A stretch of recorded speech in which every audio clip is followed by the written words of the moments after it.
Hey everybody, today's lesson will be for Module 11 and it'll be for January the 11th. That's a coinkydinks. So anyway, okay, what I'm going to do today is I'm going to sit on my couch and kind of give you your lesson. We're going to kind of move through this module pretty quickly, and the reason that we are is because typically what I do with this module, if this were our normal class, I would teach this module all in 1 week, and then the next week we would be doing an earthworm dissection.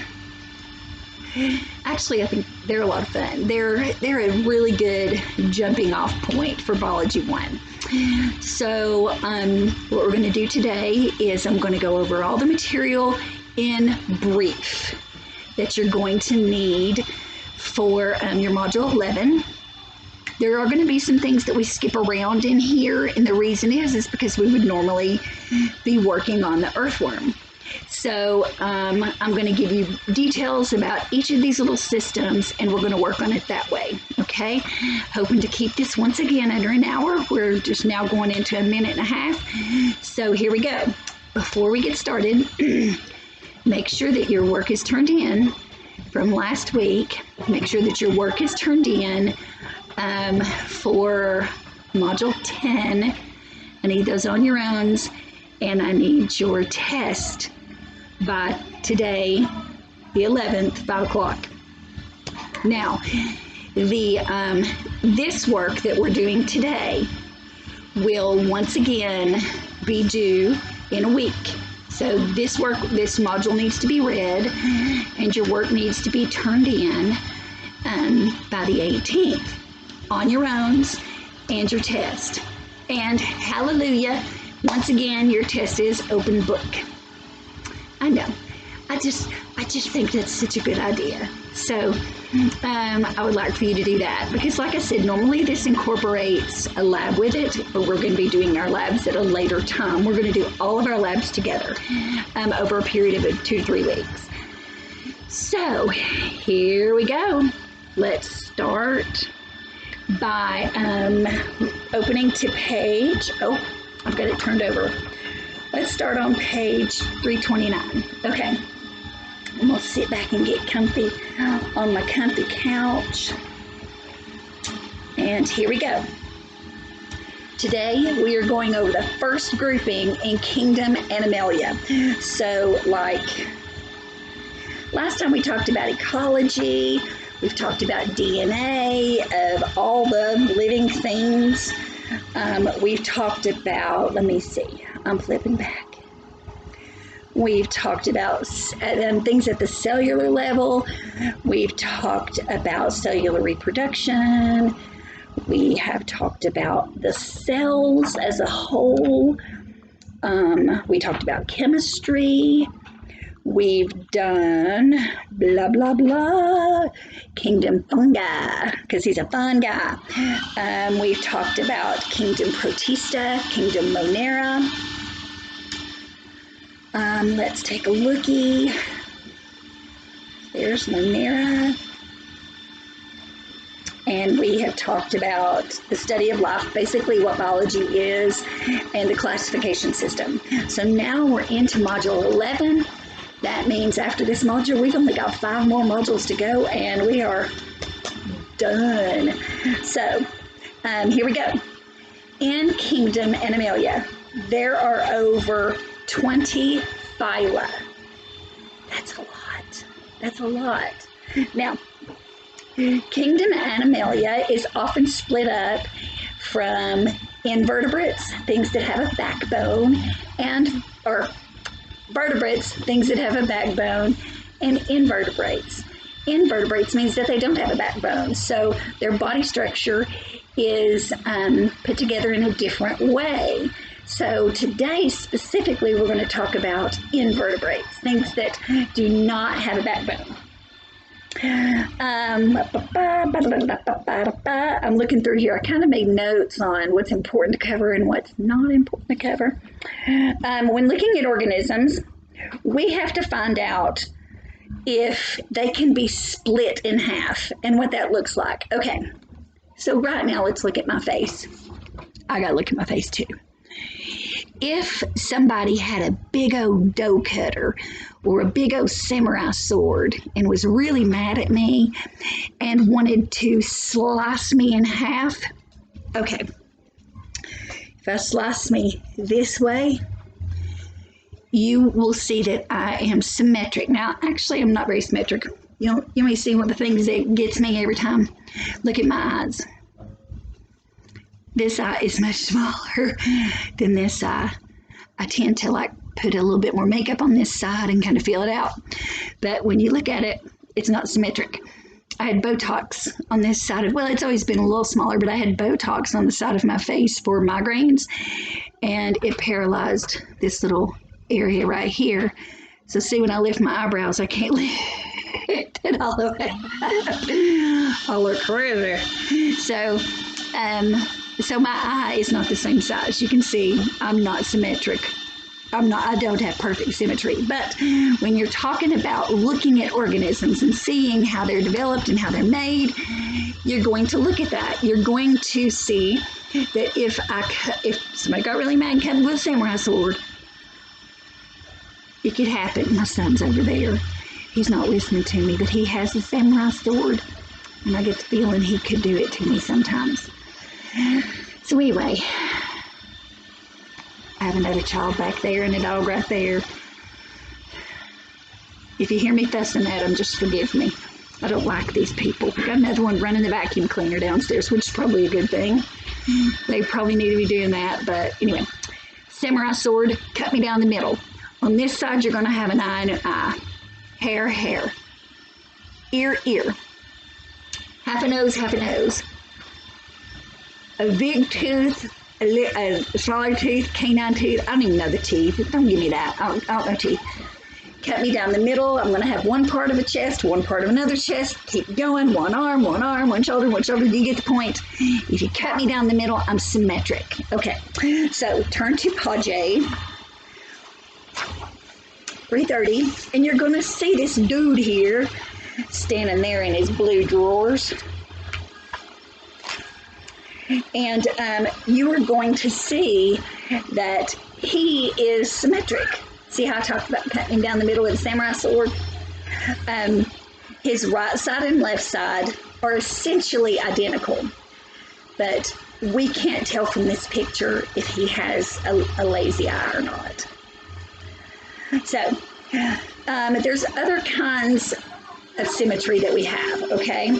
And those are going to be pictured on the right-hand side of the page, on page 331, but I'm going to talk about them a little bit. Spherical symmetry. Spherical symmetry is kind of like a little ball. I'm looking around. I can't find one. It's a ball. What that means is it can be dissected in several ways. Now, normally I would have a ball right here, and I ain't done it. I don't have a ball. Oh, here comes my dog. Oh, she's got the zoomies. Oh, JC.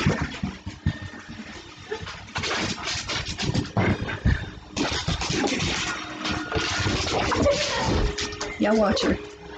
She's on the go. Watch her. She's ready to roll. That's Jack, my son. Okay. Hey, Sam, whatever you're doing with her, please calm down. I was sitting on the bed. Anyway, hey, do y'all have a ball? Is there a ball somewhere? Yeah, we got a soccer ball outside. No, I want a little ball. Okay, good, good. Give me that one. This was a weapon that they received for Christmas. I'm kind of get myself set back up. After Aaron said, there she goes again.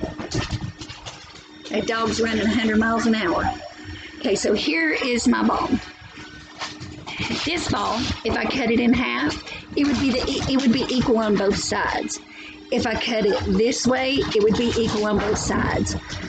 She's driving me nuts. If I cut it this way, it would be equal on both sides. No matter how I cut it, in any direction, it's going to be equal. This is called spherical symmetry, okay? I don't know where to put that. Can you get that? I want the dog to get it. Okay. Next, we have radial symmetry. It's almost cylindrical when you look at it. What that means is, instead of cutting me, not only, if you took a samurai sword, could I be cut down this way, but I could also be cut down this way, down the sides, and it would be the same. You can see how that picture is there. And if we did that, all four of those pieces would look very much alike. Next, we have bilateral symmetry. And bilateral symmetry, it can only be cut into two identical halves by the single longitudinal cut in the center that divides it from left and right. Please note that these symmetry dissections are not perfect. They're not perfect. For example, you have bilateral symmetry, but there are some differences in the right and left. Right, that's correct. Even with your organs. Like, if you cut me down the middle, I've only got a liver on this side, but I have a stomach on this side, and I've got an appendix on this side. Actually, I don't have one. I had it took out when I was 19. Did you know that? Did you know that most people who lose their appendix lose it at either around the age of 10 or 19? Thought that was interesting. I had a doctor tell me that once. Okay, turn the page. We're going to go into phylum Porifera. Pori should tell you something here. I'm going to click some buttons on my computer. Pori should tell you something. It's full of pores. It's very pory. So porifera is sponges. So things that you need to know about sponges. They are not plants. They are animals. They have animal cells in them. So that means that their plasma cell wall is different than that of plants, okay? So let's look at some different kinds of sponges. On the left, you have barrel. Then you have basket. It looks more like a little basket. Then you have tube sponges. Now, look at these pictures, guys. If you had to choose from the words barrel, basket, tube, you would know what I was doing here. So you would know what these were. They're pretty self-explanatory. So what you need to know is that barrel sponges, basket sponges, tube sponges, and this is a big old strawberry vase sponge. Look at it compared to a person. That's a big one. They have certain layers of cells, and their cells are epidermis cells, just like ours. This layer of our skin is called our epidermis. Epi means top. Dermis means skin. It's the top skin. It's what's on the outside. Then on this one, on these sponges, you also have mesenchyme. And it is a jelly-like substance that separates the epidermis from the inner cells of the sponge. Now, there are sponges that have these things called spicules. And the spicules are kind of like the bones in your body. It's what gives that sponge structure. So they're hard and they're pointy. And they're spikes, right? Spicules. The next one is called spongin, and it is it's like a protein. It's a tough, webby protein, but it gives it more spongy feel than the spiky feel. Typically, sponges that have spikes are hard and spiny, and sponges that have spongin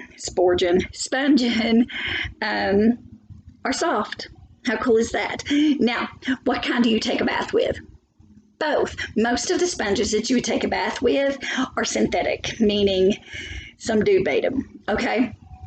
But true sea sponges, if you look at it, a lot of times the sea sponge will have these little tiny spikes on it, and those are really good for exfoliating and getting squishy, but they are great because see, once once you get them wet and they're dead and they dry out a little bit, then they can fill back up with water and be used, and the spicules help. Now the spongins, ones that are filled with spongin, can be squeezed and are a lot softer, so they're not as good for different things if you're going to use them as a tool once that animal is dead. Now, let's see. They have what is called collar cells on the inside. They are cells that push the water through the sponge. So what happens is, that sponge is not going to reach out and grab its own food, okay? What the sponge is going to do is the water's going to flow, and as it flows through these cells, these collar cells will push the water through, okay? So it's kind of like, I don't know if your church does this or not, ours doesn't, but a lot of churches I've been to, at the end of the service, the preacher will stand at the door and he'll shake everybody's hand going out. And we used to go to this church, which I love, this pastor. He's retired now, but as he was shaking your hand, he'd kind of pull you through. And I used to kind of hurt my feelings. I kind of thought he only did that to me for a while, but no, he did that to everybody. So shake your hand and pull you through. Well, that's kind of what these collar cells do. They take the water and they push it through. Now you have the amoebocyte cells that are in there, and these are cells that move the pseudopods. That move using pseudopods, and they perform different functions in the cells. Now, sponges don't have organs. So these amoebocytes have to move around in this sponge and get these tasks accomplished that normal organ tissues would do, okay? My dog is still at it. The same cells that push the collar cells back and forth also push clean water out. So sponges are not just good for being an animal. What they do is they suck the water through, and it's almost like they're a water filtration system. It's really cool. Now, why do sponges have so many holes in them? Because what we just talked about, we got to get the water in. They've got to get those cells moving. We have to get, all the little fungi and all that stuff that's in the water, the algae and little bugs and stuff. It's got to flow through that sponge so it can eat, and then it spits out the clean water. Okay. Let's see. Sponges have many different modes of reproduction at their disposal. They can reproduce asexually by budding, and they also regenerate. Yeah, that's right. They regenerate. That means that they can grow a whole new them. That's crazy. In other words, if a portion of a sponge is cut away, a new sponge will come out of that. During periods of freezing temperatures, sponges can produce what's called gemmules, and that's a cluster of encased hard cells that the spicule reinforces the shell. What it does is it covers the sponge so that it'll be protected from the cold water. Okay, we're going to skip experiment 1.1, do your on your own. Now let's talk about phylum Cnidaria. Phylum Cnidaria, the members of this phylum include the jellyfish, sea anemones, and hydra. They have two basic forms, polyps and medusa. Now this is how I'm going to explain this to you. A polyp is the sessile tubular form of a cnidarian with a mouth and tentacles at one end and the basal disc at another. I'm going to explain. Then you have medusa. What do you think of when you think of medusa? Snakes coming out your head. Is that what you think of? Me? I do kind of look like Medusa today. Look me in the eye, boy. Look me in the eye. I'll turn him to stone. Okay. Now, the medusa is free-swimming cnidarian. That means that they swim through the water with bell-shaped body and tentacles. This is how I want you to remember the difference between polyps and medusa, because they can often look similar. Turn the page. These are examples of the polyps and one example of medusa. The polyps in the hydra, this is one creepy little animal. But notice where its tentacles are. Its mouth is there too. Also in the medusa, it has to have a bell-shaped cap. This dude does not have a bell-shaped cap. The sea anemone, this is how I remember the difference. it says that they are connected at a basal layer and that the tentacles go up. Okay, their mouth is at the end of the tentacles. So that being said, it's going to look like this. I can't do it. Yeah, there we go. It's going to look like this, where a jellyfish looks like this, a jellyfish or the medusa. Okay, there's the cap and the tentacles. There you go. That's how you do it. The mouth is up underneath here in the cap. Let's see. Epithelium. They have the same kind of thing. There's epithelial layer close to the outer part. The animal tissue consists of one or more layers that have only one free surface. Free surface is the exterior because the other surface adheres to the membrane or another substance. Mesoglea is the jelly-like substance that separates the epithelium and the cnidarian, okay? The epithelial layer of cells in a cnidarian are home to nerve cells and contractile cells. Remember, that brings in all of the, gets out all the water, and it brings in some food for vacuoles. Remember those? Their body consists of tentacles, mouth, and a sac-like gut. Tentacles catch prey by releasing nematocytes. Now, nematocytes are these cells that make up neurotoxins. Neurotoxins are something that, okay, a jellyfish. Have you ever been stung by a jellyfish? Then you are pretty sure what neurotoxins feel like. Now, my kids, not this past summer, but summer before, every single child of mine got stung by a jellyfish. And we found out that what neutralizes those neurotoxins is vinegar, white vinegar. So this past year when we went to the beach, we took a whole gallon of white vinegar. Then, it's pretty funny, then we only had one kid get stung this year. We poured it on them and they were fine. But the nematocytes have that toxin in them that is injected into their prey. Now, let's say that jellyfish is swimming around and he didn't sting a human that's like way, way bigger than him. He stung a little fish, this big as your eye.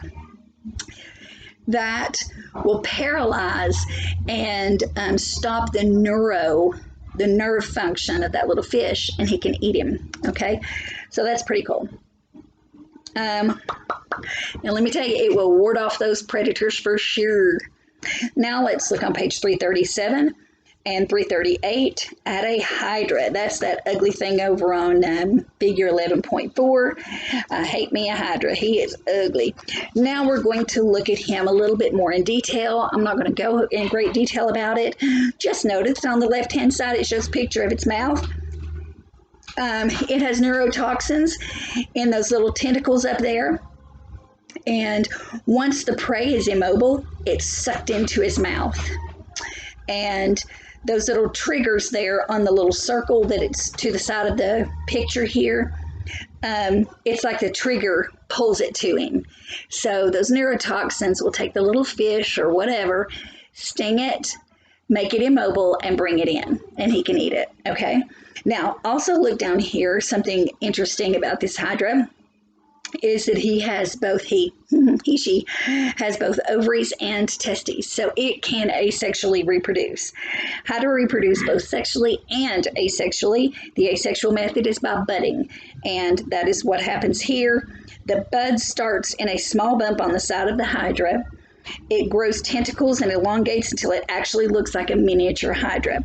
Now, we're going to, on page 339, we're going to skip the observation of a hydra. I don't want to see one of those. Another kind of cnidarian are corals, and some pictures of corals are there at 11.4 on page 336. The colony of, those are polyp-forming corals, and you can see, once again, at the basal layer, they're connected, and all of those pretty little flower-looking things are the tentacles, okay? Jellyfish usually, that we talked about before, that are in the medusa form, some jellyfish actually go through the polyp form before they go through the medusa form. Let's look at it over here. The picture 11.6 shows us on the right-hand side, let's start over there. On the right-hand side, you can see the egg. The egg is fertilized right down there on the tentacle. Once the egg is fertilized, it will drop down a little bit and hit the floor. Once it hits the floor, that egg starts to develop, and it develops into a polyp. Now, you'll see from this picture, flat, and it does this, okay? Then it gets bigger and bigger and bigger, and look at that polyp. The polyp then starts to form, it kind of looks like this. Then it starts to form little caps, and the tentacles are formed from there, and they go swimming off. You can see that the new medusa is on the left-hand side of the page. So it starts as a polyp. It looks like this, and then it develops caps. The caps swim off, and the medusa legs come out. So it changes over to the little tentacle legs. Now, let's go to page 342. See, I told you we were going to booger right through this. We've got a lot to go. I'm not going to go into extreme detail on the worm, and that's because before we do the lab on the worm, I'm going to have you watch a video about the worm and how we're going to go through the lab. It'll walk you through the steps of the lab so that when we do it in class, you'll be refamiliarized with this, because like I said, it's going to be a while before we do these labs. You'll be refamiliarized with the topics, with the subject, but you'll also have an idea of what to do in the lab setting. So we're going to talk about it a little bit. Once we actually start cutting them open, we will review this again in the dissection class. So, more familiar, the next phylum is Annelida. Annelida is set specifically to an earthworm. Now, the difference in the earthworm from a lot of other worms is that this worm has both a mouth and an anus. Now, when you're looking at a worm, how in the world can you tell its head from its butt? Well, I know a lot of people like that. I'm just kidding. Anyway, so what it has here, let's look on this figure 11.7. What we have here is that little segmented bump. Y'all know that on a worm, on an earthworm, when you're looking at it, it looks like just a regular worm. Then it's got that little bump in the kind of close to one of the ends. That will tell you what end the head is on. The head is on the end of that bump. So that bump is called a clitellum. And it has specific number of rings in that. And it's really cool. Did you further know that worms have hair? They do. That's one of the reasons that they get around. They can feel things with the hair, and they can move a little bit, get a little bit of grip in the ground, so they can move. Pretty cool, huh? Okay. These are all the different parts of its reproductive system. These are the different parts of its digestive system and its gut. All right. So it's talking about on page 343, it's talking about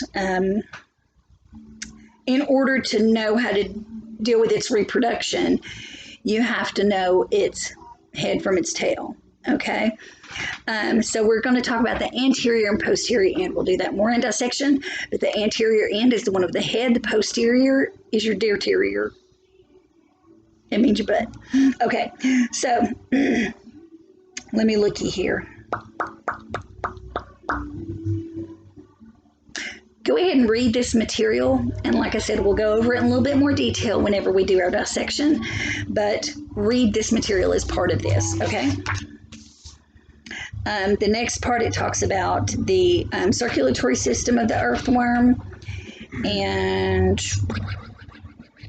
its its reproductive system, And then it talks a little bit on page 346 about some segmented worms. And that's other worms that have little segments to them. First, look here at the feather duster worm. Looks like a feather duster. Pretty cool, huh? And the next one is a Christmas tree worm. I think that one's really pretty too. I wouldn't want to get anywhere near either one of them because I think that they could be really gross, but still. Another really cool worm is a leech. Y'all ever know about a leech? A leech starts out this little tiny worm, but when you open its mouth, it's got little saw blades in there.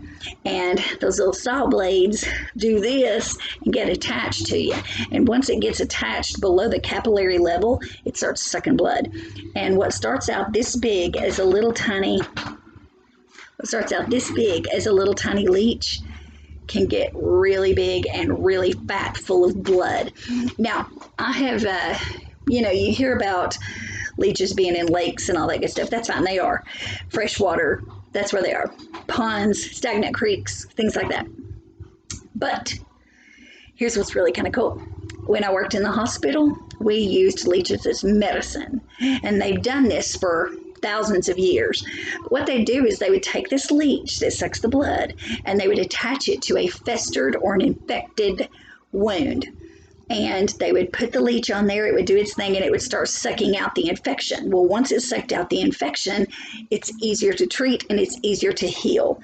So when people, after the Civil War, when they had amputations, that's pretty, isn't it?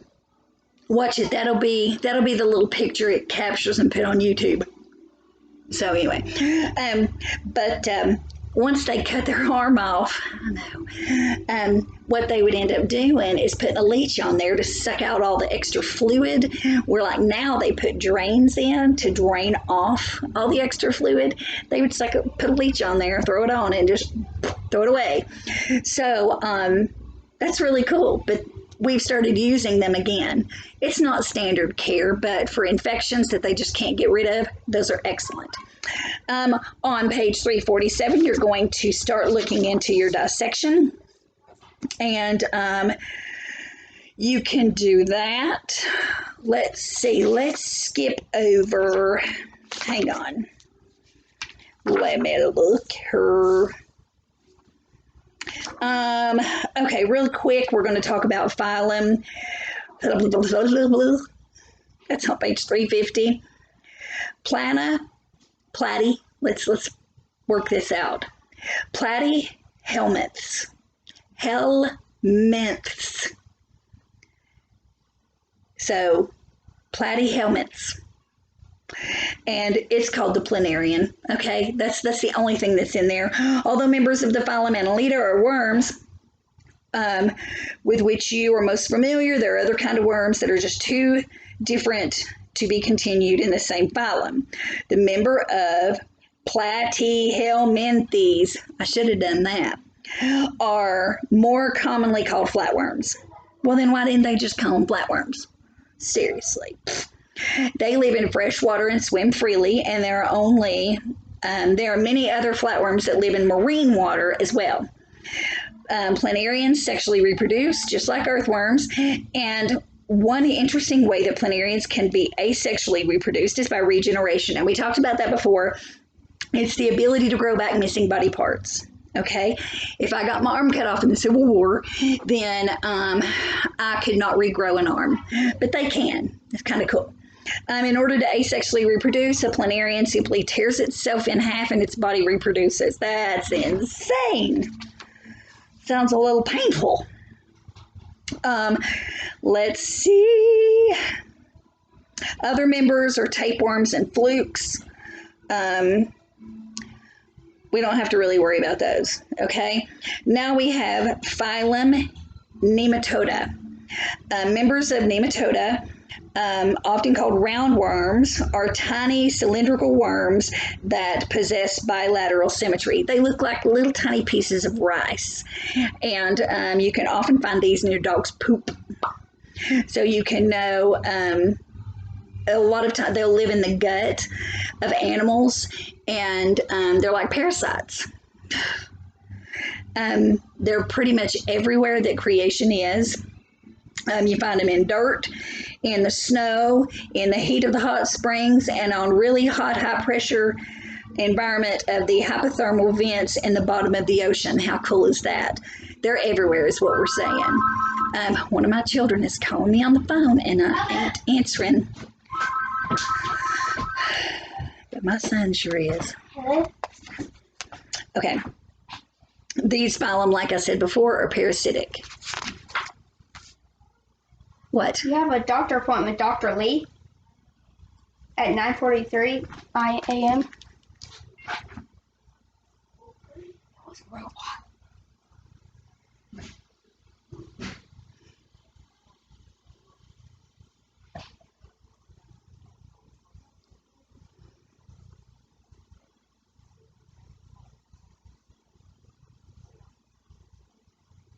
Weast.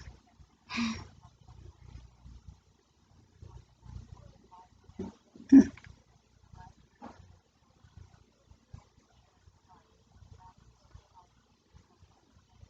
on. Sorry.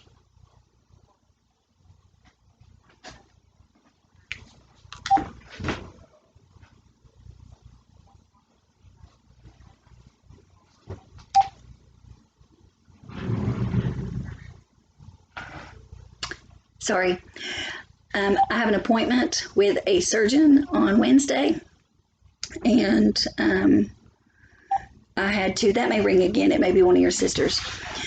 I had to confirm the appointment. It was freaking my son out, so he couldn't have done that for me, so I'm sorry I had to do that.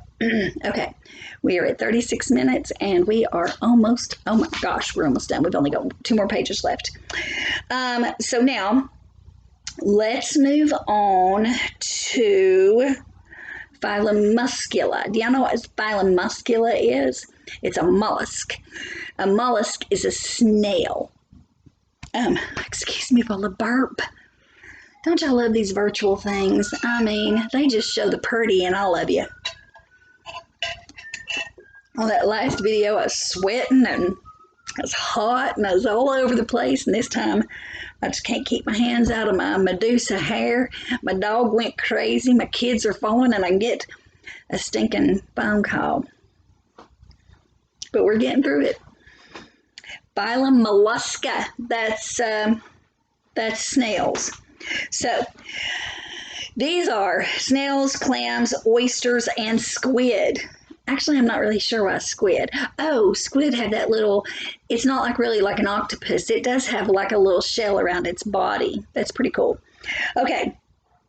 Most members of Muscula have a mantle shell, a visceral hump, a foot, and a radula. So let's talk about what those are really quickly. First is the mantle. It's a sheath of tissue that encloses the vital organs of a mollusk, making the mollusk shell, and it performs the respirations. That means that it's a little bit porous so that stuff can get in and out of it for respiration. Second is the shell, a tough multi-layered structure secreted by the mantle, generally used for protection, but sometimes to support their body parts. A visceral hump. Visceral means the center of the body. So a hump, think about a snail. It's got a big hump on it. The hump that contains the mollusk's heart, digestive system, and excretory glands. Then there's the foot, a muscular organ that is used for locomotion, aka a foot. Then we have a radula. It's an organ covered with teeth that mollusks use to scrape food into their mouth. Now it's just getting late and I'm tired and I'm being stupid. A snail has a univalve cardiovascular system. So a snail is a univalve, meaning it only has one shell. So we're not talking about the cardiovascular system. That's another thing. Just forget I said that. Just go back, delete, and record. Okay. Organisms like clams are bivalves because they have 2 shells. So, you know, clams, they do this. Shell, shell. Okay. So a univalve has 1 shell, bivalve has 2. Let me see. And basically that's it. I think we kind of covered that in 40 minutes, didn't we? Okay, so here's what you need to know. A lot of this, I know this looks like a big module, but a lot of it is labs and a lot of it is your dissection. So that means when you get to the labs, the green pages, don't worry about those. Do worry about the pink section because I want you to read through that. I want you to kind of fiddle through that, but you don't have to go into huge detail because, like I said, I'm going to be sending you a video and I'm going to be discussing it as we do the dissection. Bring your books when we do the dissections because we're going to be doing that. We're going to be going through and looking at this book. We're going to have to follow through the book as we do our dissections. Okay, we did that in 40 minutes today. It's a really big help for me to have this out of the way. Next week is the 18th. You'll have your Module 11 test, and you will have your on your own. Make sure to have those scanned to me no later than 5 o'clock on Monday the 18th. Seriously. Also, I can't think if there was anything else. If you need me, email me. Please, please, please email me. You can text me if you need to, but I would much prefer that over the next few weeks that you email me so that I have a record of what you're doing and you don't get lost in my text somewhere. And I think that's it. Don't forget that your test is open book. You can use your book for this test and you will need it. Okay? And holy cow, that is it. Next time, we're going to start talking about arthropodas, and that is bugs and, what are they? Spiders. Oh, I don't like it. Yeah, we're going to talk bugs and spiders. We're going to talk about some really cool stuff, even a crayfish. That's another dissection. So we're going to see how much we can get in, and we're going to try to get it compounded. Also, go to YouTube. Look up some videos on this stuff. I was going to send you some crash course videos, but the crash course videos talk a lot about evolution, and it's absolutely unnecessary. If I have to tell you to ignore them saying evolution more than 3 times in the first 5 minutes, then it's too much evolutionary based and not trustworthy. So there you go. So if you want to watch some videos about these, it's really cool. Go ahead and do that. If not, do the reading, do your on your own, do your tests, turn it in by 5 o'clock next week, and I'll see you. Love you. Bye. Now I'm going to turn this thing off right there.